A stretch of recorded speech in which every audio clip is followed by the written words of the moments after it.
जय यीशु। हम सब एक यात्रा में बेथलेहम की ओर। जब क्रिसमस की बात हमारे मन में आते हैं, हम सब बहुत सारे तैयारी करते हैं। अगर गिरजा में है तो हम देख सकते हैं हर एक चर्च में दिसंबर 1 तारीख से आगमन काल में प्रवेश करते और अलग अलग प्रार्थना करते हैं। तो चर्च में बहुत सारे तैयारी होते हैं, हमारे पारिश में भी।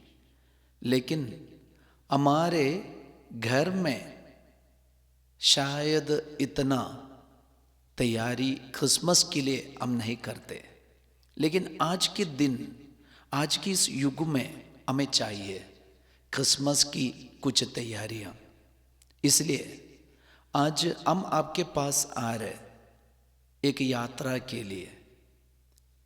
आने वाले ये 24 दिन दिसंबर 1 तारीख से लेकर 24 तारीख तक हम बेथलेहम की ओर जाएंगे। जब यूसुफ पिता माता मरियम वे दोनों बेथलेहम की ओर जा रहे थे, उनके बीच में बहुत सारी बातें हुआ है, बहुत सारी घटनाएं हुए हैं।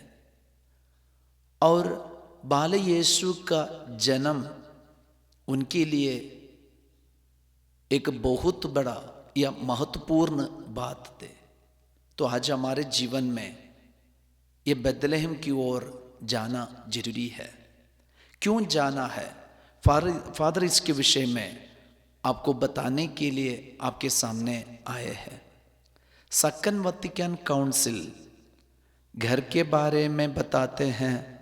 हर एक परिवार, हर एक घर एक घरेलू कलीसिया है और परिवार एक सेमिनारी है जहां फादर बनने के लिए प्रशिक्षण होता है, वही है सेमिनारी।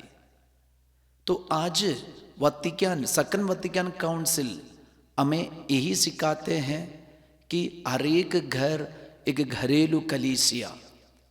तो इसका मतलब जैसे चर्च में हमारे पारिश में तैयारी होते हैं, उसी प्रकार हमारे घर में भी एक क्रिसमस की तैयारी होना जरूरी है।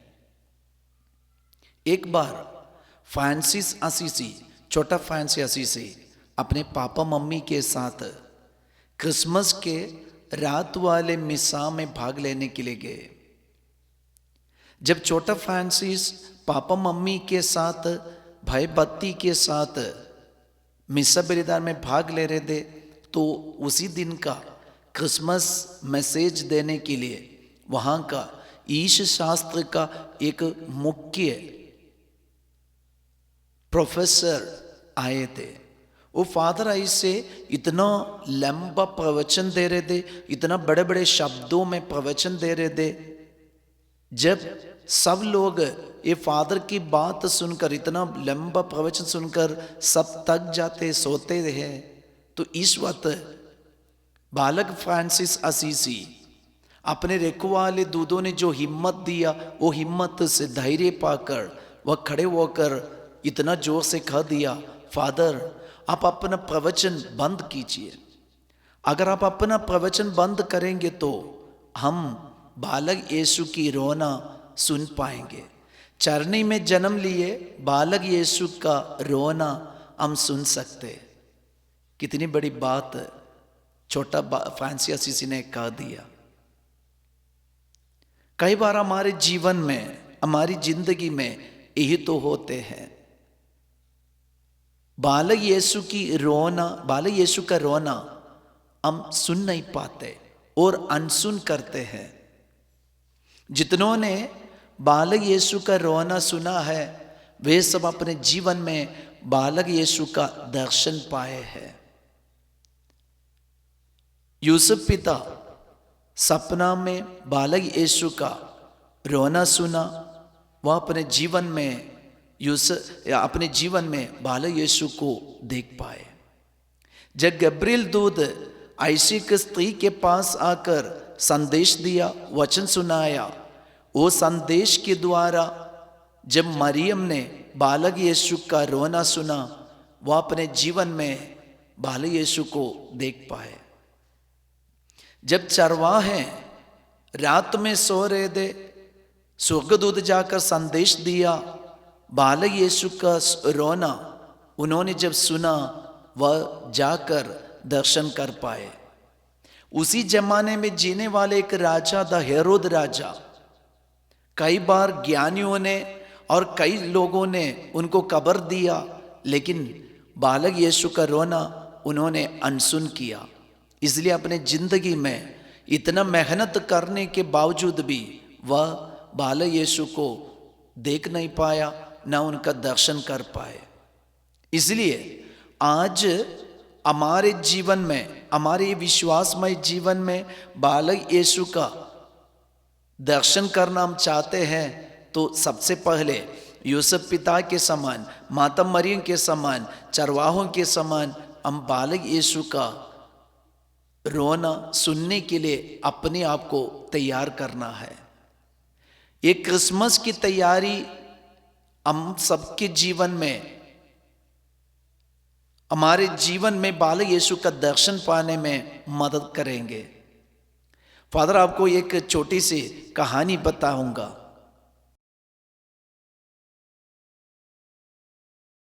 ऐसे एक गांव में एक छोटी सी लड़की थी, ग्लोरिया।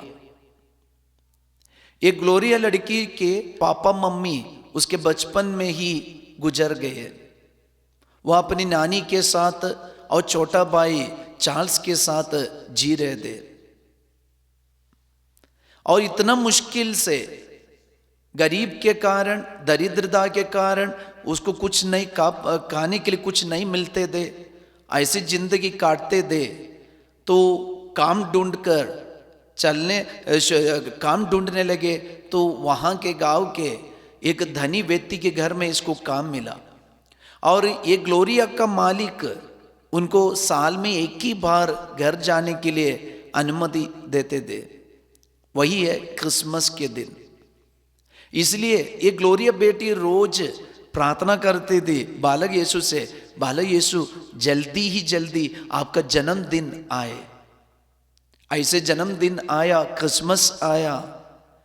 ये छोटी ग्लोरिया इतना आग्रह के साथ घर जाने की सारी तैयारियां कर लिए। क्रिसमस आने के पहले से वह केक बनाए और केक की तैयारी किए घर ले जाने के लिए, और कंबल खरीद के रखा अपनी नानी और छोटा भाई चार्ल्स को देने के लिए। ऐसे दिसंबर 24 पहुंच गए, और उस दिन इतना बिजी में थे। शाम होने लगा, तब मालिक ने आकर ग्लोरिया बेटी को कहा, तुम घर जाओ। जैसे सुने, ग्लोरिया बेटी अपना कंबल और नानी के लिए जो कंबल और छोटा भाई के लिए जो केक तैयार करके रखे थे, वे सब उठा के वह दौड़ने लगी। दौड़ती गई, और ऐसे इतना ठंड में वह भाग रहे। कुछ दूर पार होने के बाद ग्लोरिया बेटी ने पीछे से ऐसे एक आवाज सुना कि कोई रो रहे, कोई ऐसे चिल्ला रहे, हमें बचाओ बचाओ बोल के चिल्ला रहे। जब ग्लोरिया बेटी पीछे मुड़ के देखा, वहां जाके देखा, तो उनको दिखाई दिया एक चरवाहा अपने 2 भेड़ों के साथ ठंड में कांपते हुए बैठे हैं। वे ऐसे बैठे हैं, मारने के वक्त पहुंच गए। इस वक्त ग्लोरिया बेटी ने पूछा कि आप लोग क्यों यहाँ बैठे हैं। तब वो चरवाहा ने बोला, देखो बहुत सारे लोग आना जाना कर रहे, लेकिन कोई भी हमारे पुकार नहीं सुन रहे, हमारा रोना नहीं सुन रहे, कोई हमें मदद नहीं करते। कम से कम आप तो हमारे बात तो सुन लिया, आवाज तो सुन लिया, हमें थोड़ा सा मदद कीजिए, नहीं तो हम मर जाएंगे। ग्लोरिया बेटे को उनकी हालत देखकर इतना रोना आया। वह अपने हाथ में जो कंबल था, और वो दोनों कंबल और ये केक उनको दे दिया, चरवाहा को दे दिया, और वे खा लिया और उनको अपना ठंड से बचा पाए। जब वे खुश हो गए, ग्लोरिया बेटी भी उनको देखकर थोड़ा सा खुशी मनाए, और जब वो पीछे मुड़कर अपने रास्ता से आगे बढ़ रहे थे, थोड़ी दूर जाने के बाद ग्लोरिया बेटी इतना जोर से चिल्ला के रोने लगी। अभी घर में जाके नानी को क्या देंगे और अपना छोटा भाई चार्ल्स को क्या देंगे, देने के लिए अभी हाथ में कुछ नहीं है, खाली हाथ वो जा रहे थी। उसी वक्त अचानक उनको ऐसे का आवाज सुनाई दिया, ग्लोरिया बेटी रुको। जब पीछे मुड़ के देखा तब उनको दिखाई दिया जिस चरवाहे के जगह पे वहां 2 स्वर्गदूत खड़े हैं। तब ग्लोरिया बेटी ने स्वर्गदूतों से पूछा, आप लोग इधर क्या कर रहे हैं? तब स्वर्गदूतों ने ग्लोरिया बेटी से कहा, हमें बालक यीशु ने स्वर्ग से भेजा है, कोई हमें मदद करने वाला है कि नहीं? जो मुझे मदद करता है ऐसी कोई है क्या, ये देखने के लिए बालक यीशु ने हमें स्वर्ग से भेजा है।